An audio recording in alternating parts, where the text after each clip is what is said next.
Hashtag Trending is brought to you this week by Elisa, A Tale of Quantum Kisses, a science fiction adventure romance by your host, Jim Love. You can pre-order Kindle copies on Amazon, and the paperback goes on sale Friday, December the 13th. If any fans of the podcast want to pre-order and write a review, I'd be pleased to send you a review copy. There's a link in the show notes. And now, back to our regularly scheduled programming. AWS introduces physical data transfer terminals for cloud uploads. Another safety researcher has left OpenAI. AI-generated web designs are under fire for deceptive practices. All this and more on a packed edition of Hashtag Trending. I'm your host, Jim Love. Let's get into it. Amazon announced a new service at its reInvent 2024 conference, AWS Data Transfer Terminal, allowing customers to physically bring storage devices to dedicated locations for uploading data to the AWS cloud. Customers reserve time slots via the AWS Management Console, optionally assigning specialists from their organization to assist. Upon arriving at a terminal in cities like New York or Los Angeles, they access secure rooms equipped with high-speed connections up to 400 gigabits per second and tools to monitor data transfers. I've been told that there are no signs of identifications on the rooms. AWS wants these to be very secure. AWS charges by the hour per port, with rates starting at $300 for US-based uploads and $500 for transfers to EU regions. Charges apply for the entire reserved time slot, regardless of data transfer activity. The service offers secure, high-speed data transfers for large-scale uploads, catering to businesses needing faster alternatives to traditional online transfers. Additional locations are planned as the service expands. Pat Gelsinger, Intel's CEO and a 40-year veteran of the tech industry, has retired effective December 1st. The departure shouldn't be a total shock, with Intel having its largest ever quarterly loss. I had to look this up just to make sure I was right. $16.6 billion in Q3 24. Yes, that's just 1 quarter of the year. Still, Gelsinger's retirement was a surprise.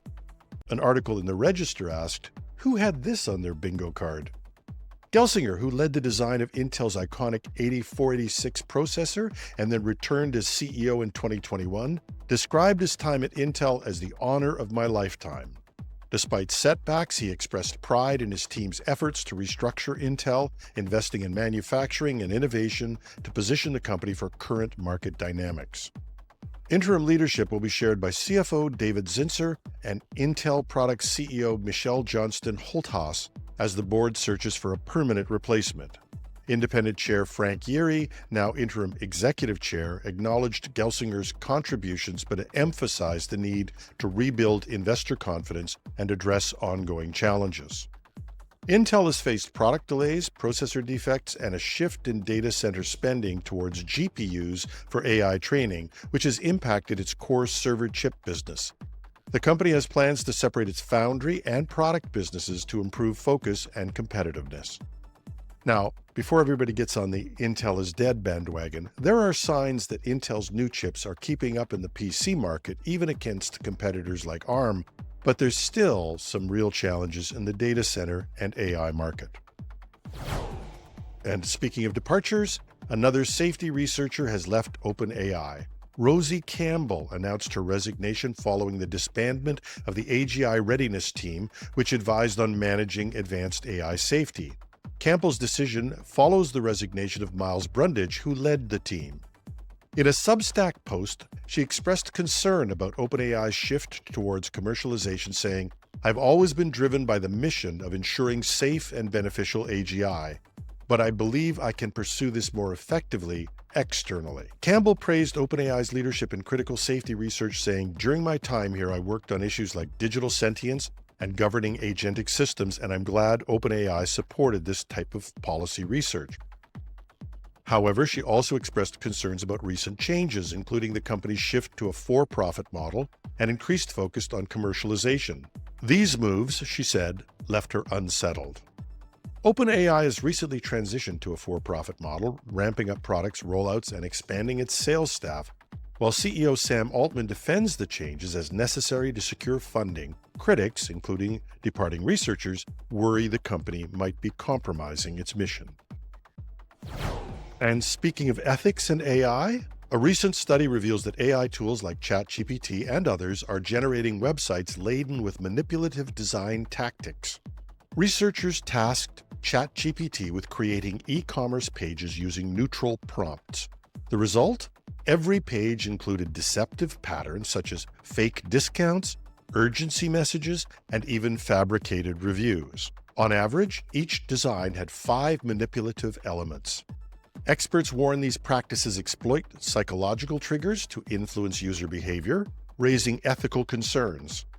Colin Gray, a design professor at Indiana University, cautioned, "Without intervention, generative AI risks normalizing manipulative design features, undermining user autonomy."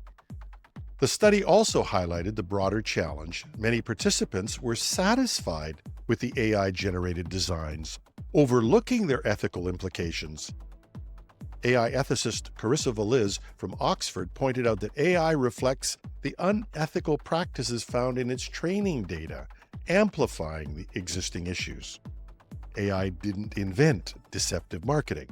It's just following what's most prevalent and regarded as best practices. And speaking of marketing and social media, no, just kidding, sort of. The Oxford Word of the Year for 2024 is brain rot, a term reflecting concerns about the impact of consuming excessive, low-quality online content. The phrase gained prominence on platforms like TikTok and grew in usage by 230% over the past year, according to Oxford Languages. Originally appearing in Henry David Thoreau's 1854 Walden, brain rot described intellectual decline. In 2024, it humorously highlights online culture, including viral phenomena like the Skibbity toilet videos and only in Ohio memes. Yet it also sparks serious conversations about the mental health effects of social media, especially on younger users. Casper Grathwohl, president of Oxford Languages, noted that brain rot captures society's concerns about virtual life. He praised Gen Z and Gen Alpha for amplifying the term, showing cheeky self-awareness of social media's effects. This announcement follows 2023's winning word, Riz, which, for those of you who have a life and didn't remember it, was sort of like a mixture between charisma and influence. It shows how our online life continues to reshape our language. And finally, a story I couldn't stop thinking about today. 4-year-old Noah Ruiz, a SpongeBob-loving preschooler with autism, used his mom's Amazon Prime account to order 51 cases, 918 popsicles, costing $2,619. His mom, Jennifer Bryant, discovered the frozen surprises when 3 massive boxes arrived at her sister's home. Jennifer, a student at NYU struggling with tuition bills, couldn't return the popsicles due to Amazon's third-party policy.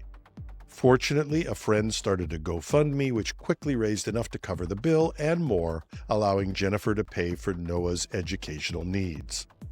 The family now plans to use the extra funds to support Noah's schooling, with hopes of sending him to a specialized program. As for Noah, his ultimate dream remains to meet SpongeBob himself. To which, we hope, the Sultan of Sponge Squares will say, "I'm ready, I'm ready, I'm ready." And that's our show for today. Reach me at editorial@technewsday.ca.